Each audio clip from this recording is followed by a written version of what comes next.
FifthRoundMovement.com. On this episode, we're going to take a look at the Air Jordan 6 Black and Infrareds.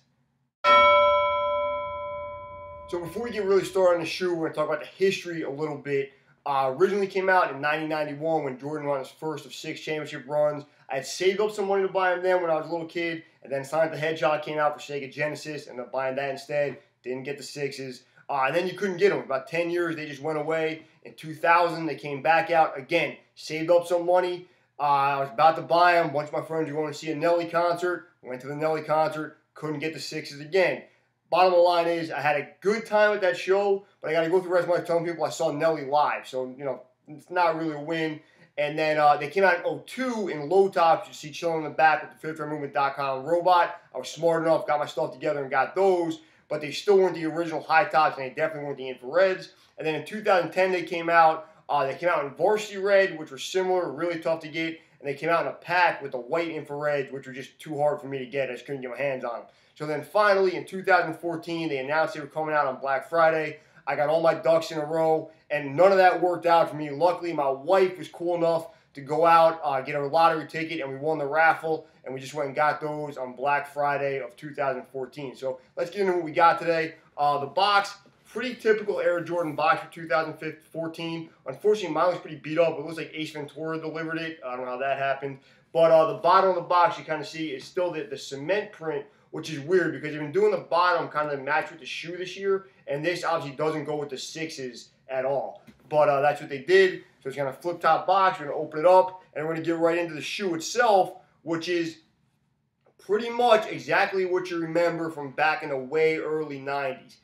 It's a high top model, definitely a little bit higher, and then it's a super deep black nubuck upper, which really works well on this shoe. And then what they pronounced on these, it might be a little different than the original, I'm not sure. They went 3M with the underlay, so that really pops out of the breathing holes on the ankle and the midfoot. I think that looks really good. Start at the bottom. It's that typical, iconic Air Jordan 6 sole. You got the black rubber, you got the infrared Jumpman, and then you got the clear parts of the sole, which I just found out recently was developed to kind of stick to a basketball court. So, needless to say, I'm not going to be playing basketball in these anytime soon, but it's nice to know if I do, I got that extra traction. And then I think this is a little bit more blue than the original, which is stopped from yellowing. Like, if you had the originals, remember, they did pretty easily. And if you even look at my my low tops in 02, they turned yellow pretty easy. It's probably a better, it's probably an upgrade from the original. As you work our way up, you got the infrared on the heel and the forefoot. Again, awesome colorway.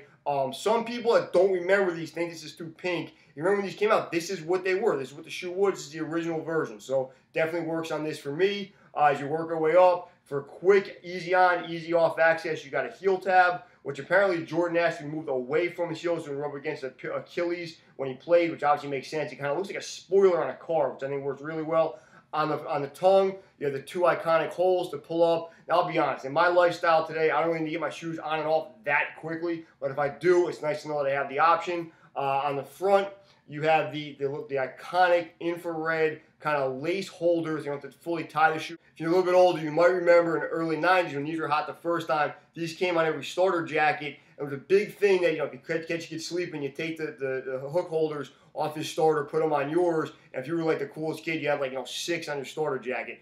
I'm just going to say this. I've had 2 starter jackets in my life. I still got the hook holders on today. Nobody's ever taken mine, so just remember that. As you look at the tongue, you have that spandex Jumpman right there, perfect, holding the laces still, making sure they stay flat. And at the front, you have what is the first basketball shoe ever not to have a tip on the front of it. As everybody knows, Jordan wanted these modeled off the Italian loafers and shoes he liked wearing.